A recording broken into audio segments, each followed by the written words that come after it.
A fourth straight day of talks between Russian and Ukrainian negotiators has taken place by video link, but the Kremlin says an agreement has yet to be reached.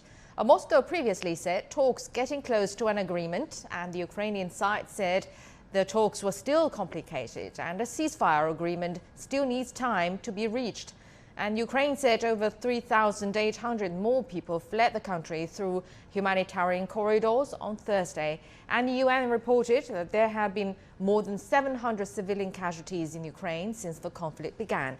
Some 50 of these casualties are children.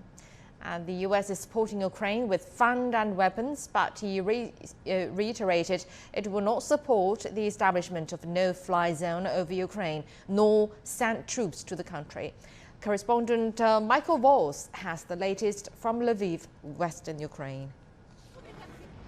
It does appear that this theatre in Mariupol that was bombed from the air, the basement where everyone was sheltering, miraculously seems to have survived. They've spent the day trying to clear rubble from the entrance. This is despite continual shelling.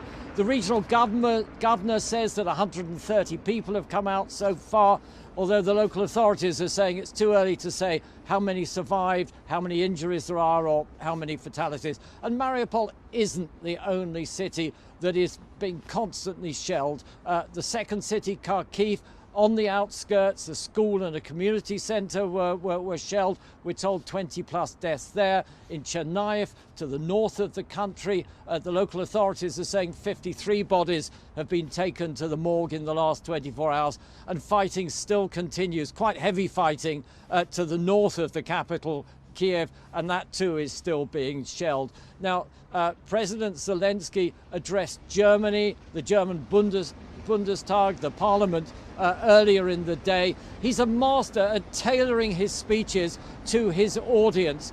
In the US with Congress, he spoke of Pearl Harbor and 9/11. With the UK, it was wartime leader Winston Churchill.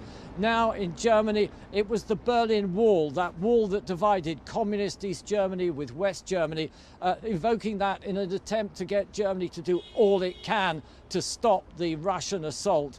Let's hear what he had to say. During 3 weeks of the war for our life and our freedom, we have made sure what we felt before. What not all of you probably have noticed yet, you are again behind the wall. Not the Berlin one, but in the middle of Europe, between freedom and captivity, and it is growing with every bomb on our land, on Ukraine, with every decision not taken for the sake of peace. At the end of the speech, he said to the German Chancellor, "Mr. Scholz, tear down that wall," invoking that very famous speech by former US President Ronald Reagan back at the Brandenburg Gate in Berlin. Now, Zelensky was also critical of the Germans. He was critical of their energy policy and these great gas pipelines from Russia, Nord Stream 1 and 2, and German businesses which have been heavily involved in Russia. He said to Germany, do all they can to stop that. Michael Voss, CGTN, Lviv.